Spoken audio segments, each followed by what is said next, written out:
normal, thank you very much. They were the last people you'd expect to be involved in anything strange or mysterious, because they just didn't hold with such nonsense.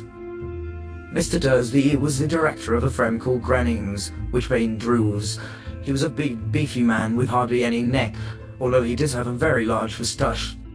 Mrs. Dursley was thin and blonde and had nearly twice the usual amount of neck, which came in very useful as she spent so much of her time cleaning over garden fences spying on the neighbours. The Drustys had a small son called Dudley, and in their opinion there was no finer boy anywhere.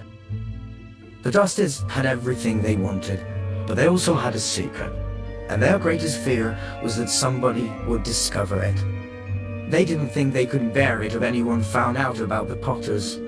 Mrs. Potter was Mrs. Dursley's sister, but they hadn't met for several years. In fact, Mrs. Dursley pretended she didn't have a sister, because her sister and her good-for-nothing husband were as un-Dursley-ish as it was possible to be.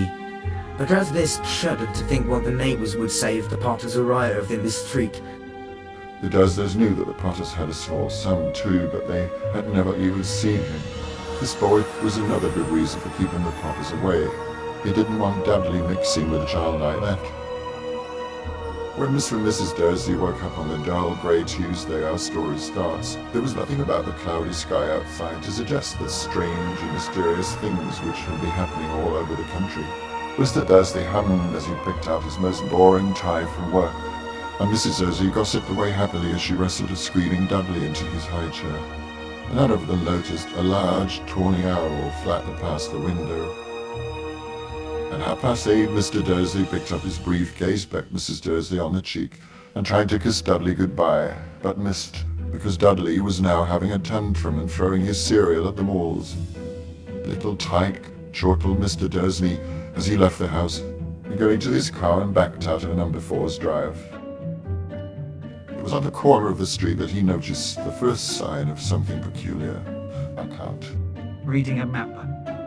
For a second, Mr. Dursley didn't realize what he had seen. And then he jerked his head around to look again. There was a tabby cat standing on the corner of Privet Drive, but there wasn't a map in sight. What could he have been thinking of? It must have been a trick of the light. Mr. Dursley blinked and stared at the cat. It stared back. As Mr. Dursley drove around the corner and up the road, he watched the cat in his mirror. It was now reading the sign that said Privet Drive. No, looking at the sign. Cats couldn't read maps or signs. Mr. Dursley gave himself a little shake and put the cat out of his mind. As he drove towards town, he foresaw nothing except a large order of drills he was hoping to get that day. But on the edge of the town, drills were driven out of his mind by something else. As he sat in the usual morning traffic jam, he couldn't help noticing that there seemed to be a lot of strangely dressed people about. People in cloaks. Mr. Dursley couldn't bear people who dressed in funny clothes. The get-ups you saw on young people. He supposed this was some stupid new fashion. He drummed his fingers on the steering wheel and his eyes fell on a huddle of these weirdos standing quite close by. They were whispering excitably together.